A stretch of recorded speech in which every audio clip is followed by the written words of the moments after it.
មិត្តកីឡាករខ្លាំងក្លាហានទាំងអស់ពេលនេះមិត្តនៅកំដត់គឺរួមជាតិសុំគ្នាហើយលៀនទៅឆ្ងាយហើយលៀនទាំងអាឡ័យលៀនទាំងនេះឯងប្រឡំអូនសិស្សតានុសិស្សលោកគ្រូអ្នកគ្រូលោកនាយក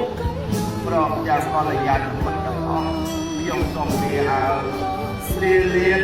មានថ្ងៃប្រឡំជួយអ្នកវិញហើយក្តីសុខទាំងឡាយរបស់ខ្ញុំសូមចែករំលែកដល់អ្នកទាំងឡាយសូមឲ្យលោកបានសុខបានចម្រើនរួមចាក់ទុកខ្ញុំសុខចិត្តលះបង់អាយុជីវិតរបស់ខ្ញុំដើម្បីអ្នកទាំងអស់គ្នារួមជីវិតអរគុណដល់កល្យាណមិត្តទាំងអស់លោកអត់ខំជួយប្រវែងប្រវាទាញខ្ញុំមិនអត់អំពីព្រះគូតែទាញមិនអត់យកមិនរួចស្លាប់ក្នុងភ្លើងសង្គ្រាមគឺជាកិត្តិយសជាមោទនភាពរបស់កងទ័ពជីវិតជូនជាតិភាពជូនម្ដាយរូបកាយទុកឲ្យគ្រួសារពលជាលះបង់ដើម្បីប្រទេសជាតិគឺមានតម្លៃសម្រាប់ខ្ញុំទោះស្លាប់ក៏អត់ស្ដាយដែរ